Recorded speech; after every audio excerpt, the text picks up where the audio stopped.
Welcome to 10 Minutes a Day, a daily reading of the Catholic Church's social encyclicals. Today we continue with Rerum Novarum, written by Pope Leo XIII in 1891. In the last place, employers and workmen may of themselves effect much in the matter we are treating, by means of such associations and organizations as afford opportune aid to those who are in distress, and which draw the two classes more closely together. Among these may be enumerated societies for mutual help, various benevolent foundations established by private persons to provide for the workman and for his widow or orphans, in case of sudden calamity, in sickness, and in the event of death, and institutions for the welfare of boys and girls, young people, and those more advanced in years.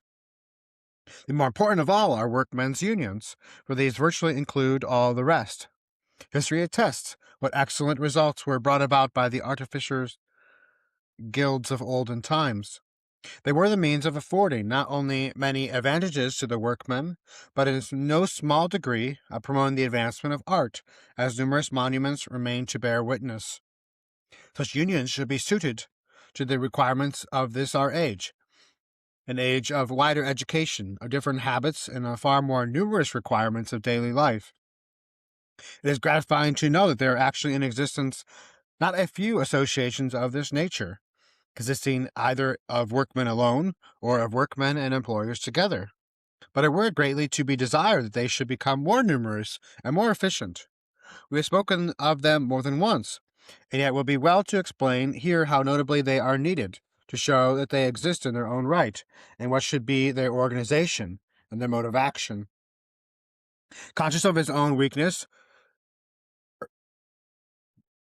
The consciousness of his own weakness urges man to call in aid from without. We read in the pages of Holy Writ, "It is better that two should be together than one, for they have the advantage of their society. If one fall, she shall be supported by the other. Woe to him that is alone, for when he falleth, he have none to lift him up." And further, "A brother that is helped by a brother is like a strong city." It is this natural impulse which binds men together in civil society, and it is likewise this which leads them to join together in associations which are, it is true, lesser and not independent societies, but nevertheless real societies. These lesser societies and the larger society differ in many respects, because their immediate purpose and aim are different. Civil society exists for the common good, and hence is concerned with the interests of all in general, albeit with individual interests also in their due place and degree. It is therefore called a public society, because by its agency, as St. Thomas of Aquin says, men establish relations in common with one another in the setting up of a commonwealth. But societies are formed in the bosom of the commonwealth are styled private, and rightly so, since their immediate purpose is the private advantage of the associates. Now, a private society, says St. Thomas again, is one which is formed for the purpose of carrying out private objects, as when two or three enter into partnership with the view of trading in common. Private societies, then, although they exist within the body politic, are severally severally parts of the commonwealth, and cannot nevertheless be absolutely, and as such, prohibited by public authority. For to enter into a society of this kind is a natural right of man, and the state has for its office to protect natural rights, not to destroy them, and if it forbid its citizens to form associations, it contradicts the very principle of its own existence, for both they and it exist of the like principle, namely, the natural tendency of man to dwell in society. There are occasions, doubtless, when it is fitting that the law should intervene to prevent certain associations, as when men join together for purposes that are evidently bad, unlawful, or dangerous to the state. In such cases, public authority may justly forbid the formation of such associations, and may dissolve them if they already exist. But every precaution should not be taken not to violate the rights of individuals, and not to impose unreasonable regulations under the pretense of public benefit. For laws only bind when they are in accordance with right reason, and hence with the eternal law of God. And here we are reminded of the confraternities, societies, and religious orders which have arisen by the Church's authority and the piety of Christian men. The annals of every nation down to our own day bear witness to what they have accomplished for the human race.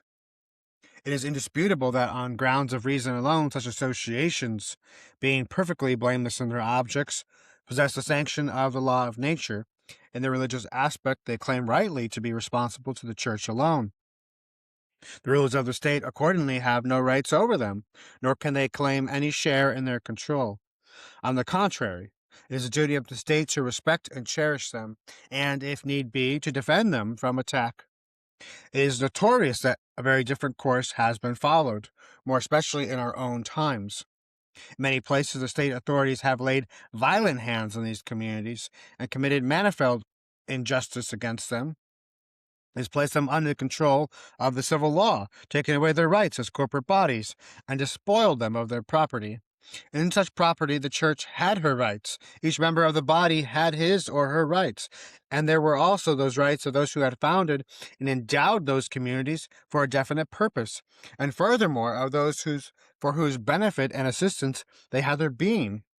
We cannot refrain from complaining of such a spoliation as unjust and fraught with evil results, and with all the more reason do we complain because of the very time when law proclaims that association is free to all, we see that Catholic societies, however peaceful and useful, are hampered in every way, whereas the most utmost liberty is conceded to individuals whose purposes are at once hurtful to religion and dangerous to the commonwealth. Associations of every kind, and especially those of working men, are far no more common than heretofore.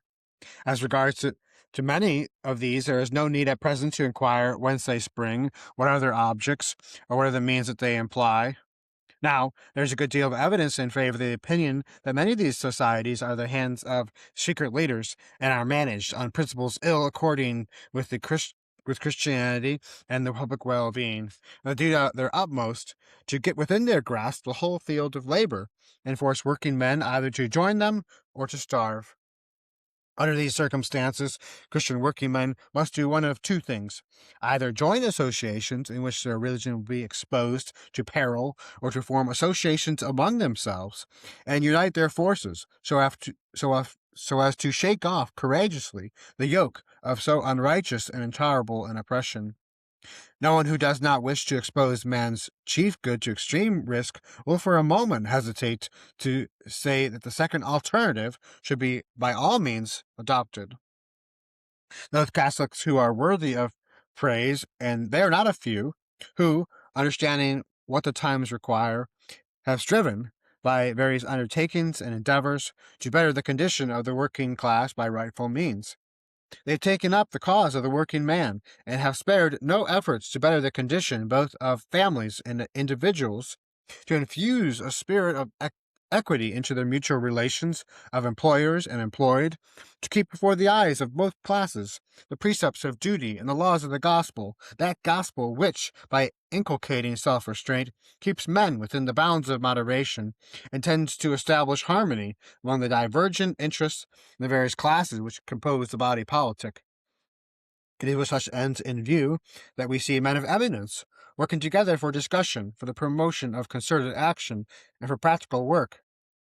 Others again strive to unite working men of various grades into associations, help them with their advice and means, and enable them to obtain fitting and profitable employment.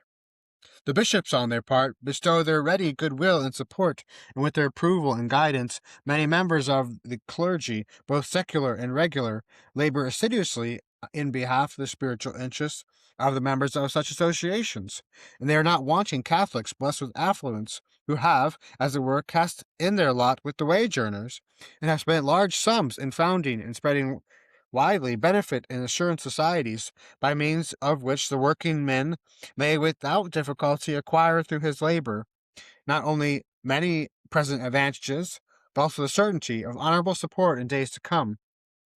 How greatly such manifold and earnest activity has benefited the community at large is too well known to require us to dwell upon it. We find therein grounds for most cheering hope in the future, provided always, with the associations we have described, continue to grow and spread, and are wise and well administered.